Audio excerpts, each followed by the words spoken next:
Hey everybody. So the reactionary review today is I Am Legend, the book, not the movie with Will Smith in it. If you hadn't read the book, then I'd recommend going and getting it and reading it. You can also get the audio version, which is what I listen to. It's not long, it's only 160 pages, or the audiobook's about 5 hours long. So I listen to audiobooks normally at like 120 speed or so. So I got through it in a day, but I have a long commute and the train was delayed, so your mileage may vary. My point is, it's not a very long book. I think it's what you call a novella. It's kind of between the length of a full novel and a short story or something like that. But it's just about the right length. I think any longer, and that he would have had to I guess develop more of an overall narrative that would have been difficult, and any shorter and he would have not have been able to kind of portray things over time. So for those of you who haven't read I Am Legend or don't really know anything about it, it was kind of one of the genesises of the modern vampire genre. Kind of the whole idea of vampirism being a disease, divorcing it to a certain extent from the supernatural origins of it. Because when you had like Dracula and that kind of thing, vampirism was a curse. It was directly given to humanity either from God or from a demon, whichever kind of the lore you're going with. But kind of post I Am Legend, that changed, and now the idea is even if it's a supernatural illness, vampirism is a disease. And you can see this in a lot of modern vampire fiction. The Demon Accords, it's called the V squared virus. In Twilight, it's basically a virus, or it's like a sort of venom that transforms your body.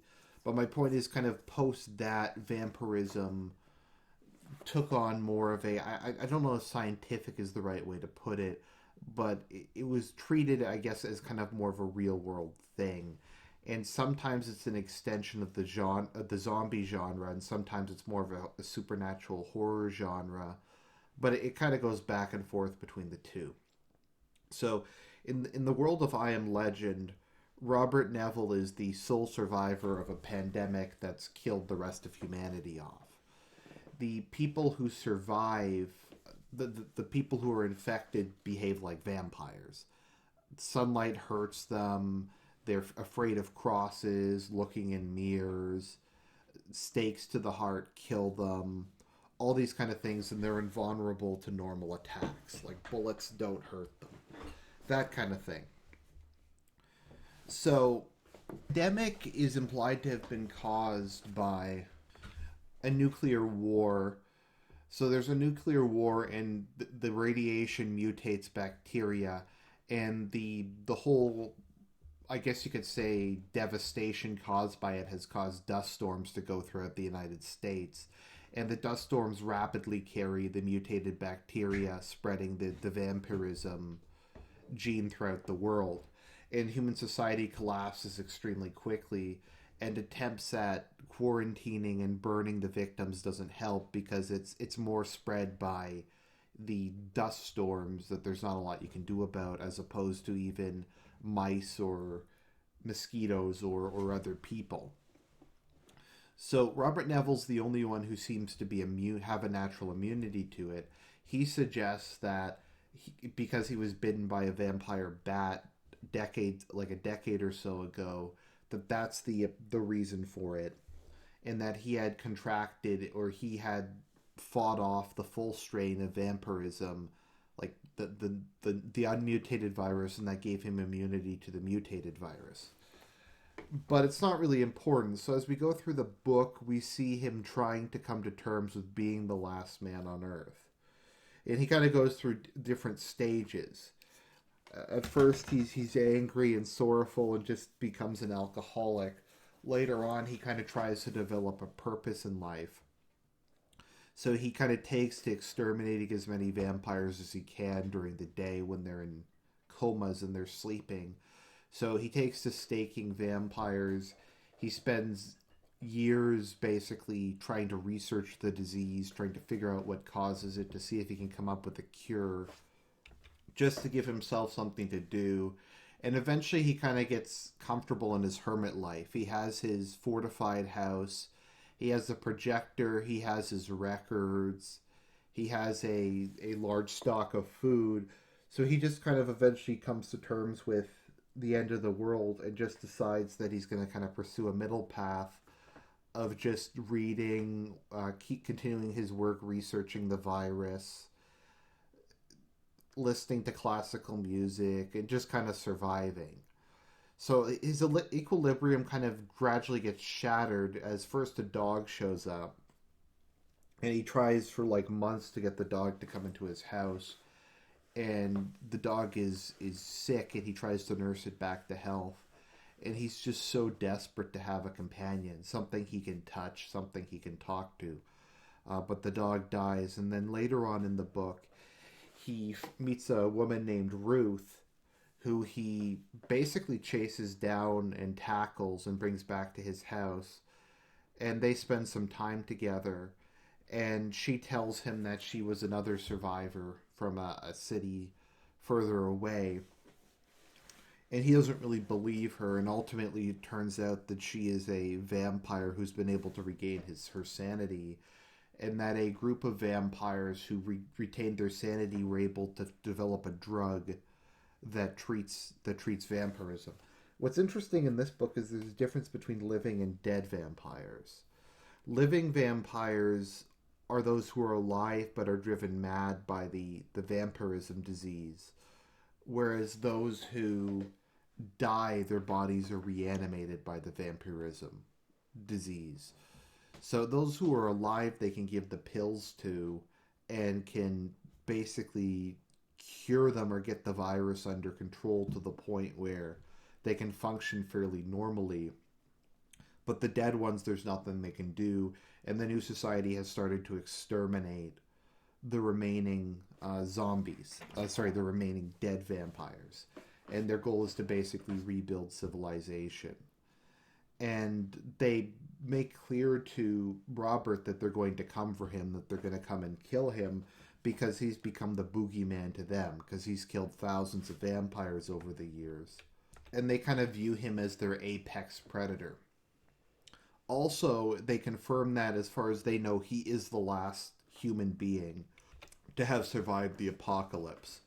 And they see his death as necessary to bring about their new world.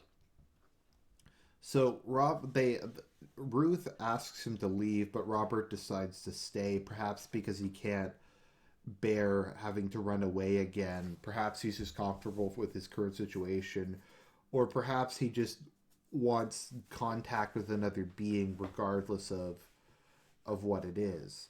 So he initially decides to surrender and throw himself at the mercy of their justice system, but he changes his mind at the last moment, and he gets mortally wounded and taken there for execution.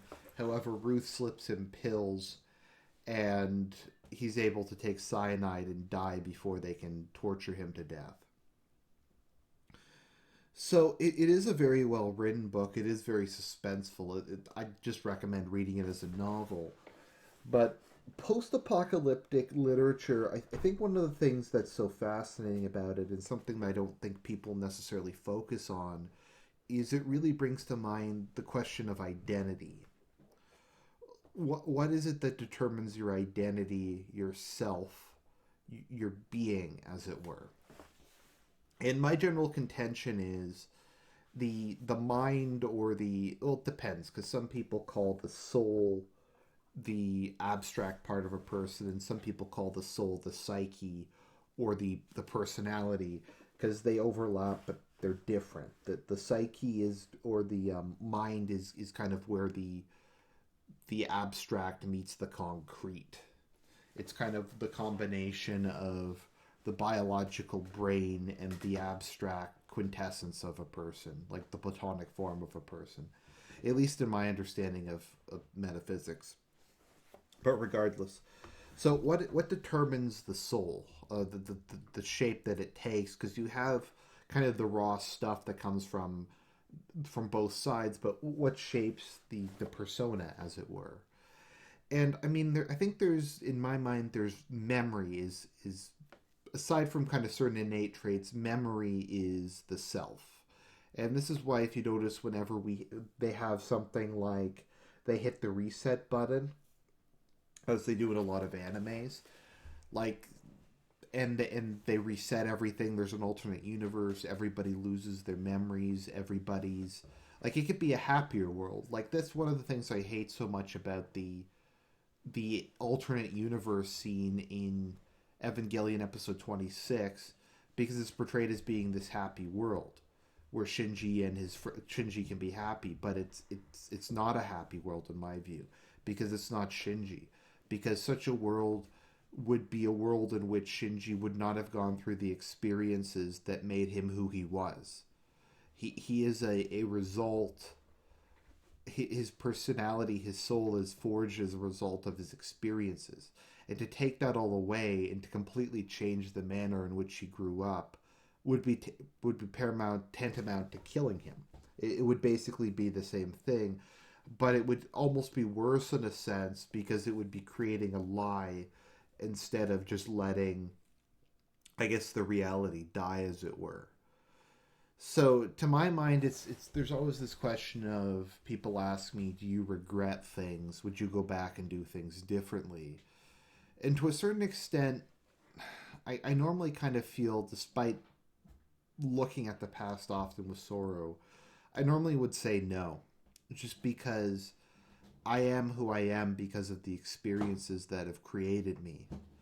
And it just seems pointless to wish otherwise, to a certain extent. It's, if things were different, you wouldn't even be having this thought, so it's kind of pointless to have this thought, I guess it were.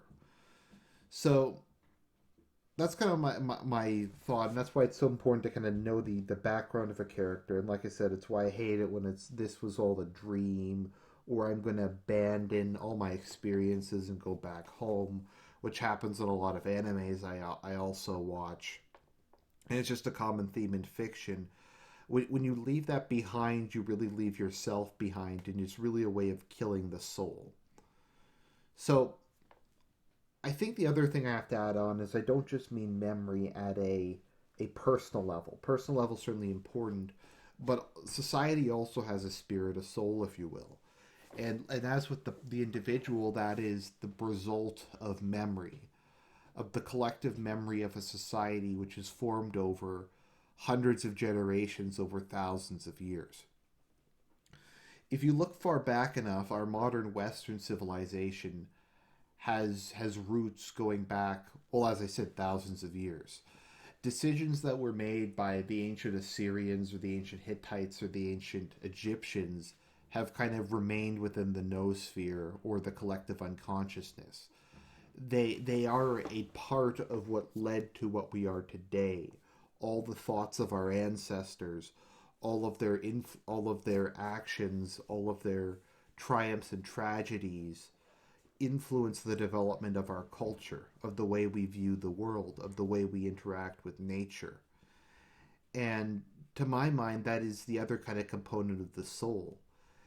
Because as Robert kind of experiences, even though he has all these other things like books, etc., and he's basically living an existence where he can have whatever he wants other than another person, it's completely hollow.